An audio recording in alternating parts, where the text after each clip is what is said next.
The storm had rolled in without warning over the alien plains of Alara 4, casting violet lightning across the metal dunes and crystalline trees that shimmered with every strike. Captain Elias had been traveling alone for days, his transport damaged and his communication array burned out after the skirmish with raiders near the asteroid belt. He was a soldier once, now just a survivor wandering through the forgotten parts of the galaxy, far from any friendly beacon. He had not expected to see anyone on this side of the ridge, let alone a figure moving toward him through the rain. She was tall and graceful, her eyes glowing faintly in the darkness, her silvery hair flowing like liquid light. She carried no weapon, only a translucent umbrella made of some organic membrane that repelled the storm's fury. When she reached him, she smiled softly, her voice carrying through the thunder as if the air itself obeyed her. "You look lost, traveler. My home is near. Come, the storm here can eat through armor." Her words were calm, melodic, almost too gentle for this harsh world. Elias hesitated but followed. Her tone had a weight to it, a quiet confidence that made him trust her. They walked together through winding paths that glowed faintly beneath their steps, illuminated by veins of living light pulsing beneath the surface of the ground. The woman's home appeared like something grown rather than built. The walls curved like the petals of a massive flower, shimmering with translucent color. Inside, everything breathed softly, organic lights pulsing with rhythm, the air warm and perfumed with something unfamiliar yet comforting. She motioned for him to sit near a low table that seemed to rise from the floor itself. "I am Lyra," she said, pouring him a drink from a vessel that looked alive, its surface rippling like water. "You are far from the cities of your kind. Why risk the journey alone?" "Repairs," Elias said simply. "Ship broke down. Needed a place to rest. I didn't expect to find anyone out here." "You found me," she replied, her lips curling slightly. "Or perhaps I found you."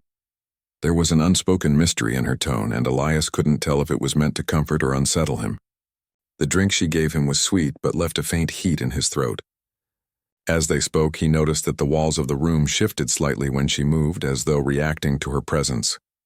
Lyra asked him about Earth, its oceans, its forests, its people. She listened with rapt attention, her silver eyes reflecting every word, but when he asked about her kind, she grew quiet. "We are few now," she finally said. "Most left long ago when the sky burned. Those of us who remained learned to live with what the planet became." He thought her expression carried sadness. Yet there was something else, pride perhaps, or a hidden strength she didn't show at first. That night she offered him a chamber to rest in. The bed grew from the floor, soft and shaped perfectly to his body. As he lay there, he couldn't shake the feeling that the house was watching him. The walls pulsed faintly, matching the rhythm of his heartbeat. When he woke, the storm had ended, but the air outside still shimmered with faint energy. Lyra was waiting for him near a balcony that overlooked the glowing valley below. She wore a cloak that caught the morning light and refracted it in thousands of hues. "Your ship will not fly again," she said gently. "But there may be another way for you to return to your people." She led him down into the heart of her home, where the architecture shifted into something far older, more deliberate. Stone replaced living tissue. Symbols glowed faintly on the walls, markings that seemed to hum when he passed. "This was the core of our civilization," Lyra said. "Before the storms came, before the great silence. My ancestors built this place to bridge between stars." Elias stared at the vast machine that lay before him. It was shaped like a ring, dormant but intact. He recognized fragments of human design embedded within it. "You've had human technology here?" he asked, startled. "Not yours," she said. "Something older. But you carry the same spark they once did, the same defiance against the endless dark." Her words unsettled him. How could she know that defiance so well? Then he saw it, the faint scars on her arms, the roughness beneath her serenity. She was no fragile creature of peace. She had fought, bled, survived. "You were in the war?" Elias said quietly. She nodded. "Long ago. We fought the Dominion, same as you. When your kind arrived centuries later, our stories had already faded into myth. Yet when I saw you wandering through the storm, I recognized the look in your eyes, the same fire I once knew." For the first time he understood that she hadn't invited him merely out of kindness. She had seen something in him, something that connected their lost worlds. Together they worked to restore the ancient device. Elias used what remained of his ship's reactor to power the conduits, while Lyra sang low harmonies that seemed to awaken the ancient mechanisms. He realized her voice wasn't just music, it was command. The energy around her obeyed. The air shimmered with invisible threads that danced to her rhythm. As days turned into weeks, they grew close, not through romance but through shared purpose. She told him of her people's downfall, how they had grown complacent, believing the universe would never change. "We thought ourselves eternal," she said, gazing at the endless valley. Then the Dominion came and eternity ended. Elias listened, remembering Earth's own wars. He saw in her story the same cycle of arrogance and ruin that humanity constantly flirted with. Yet Lyra spoke not with bitterness but resolve.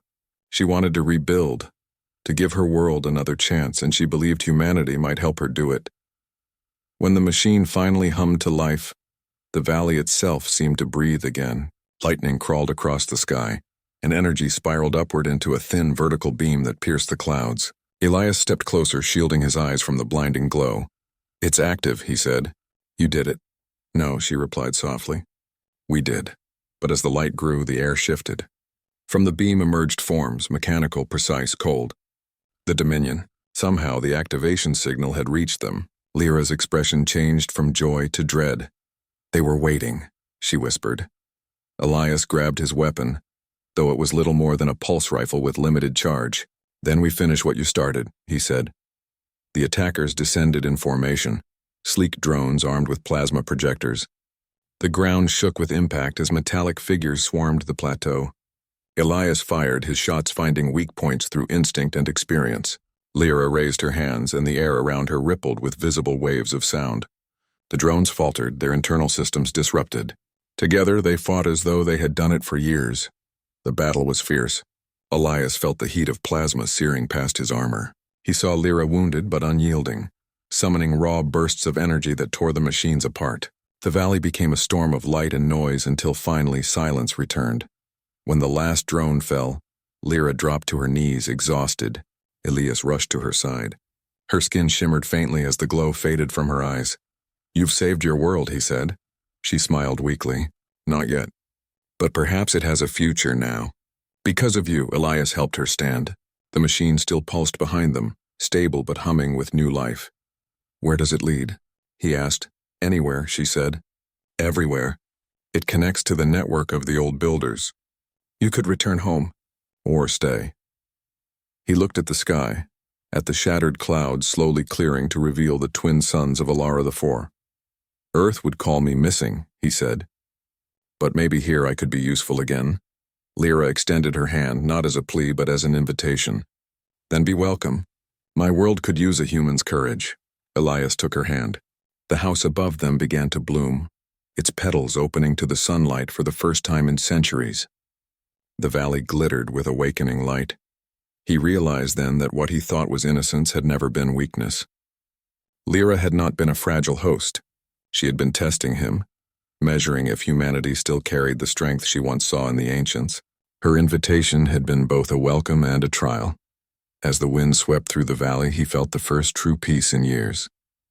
The galaxy was vast, filled with ruin and hope alike. Yet on this forgotten world, two survivors of different races had found something stronger than either alone. An alliance born from fire, trust and will, and in the quiet that followed, as the suns rose higher, Elias knew he would not leave.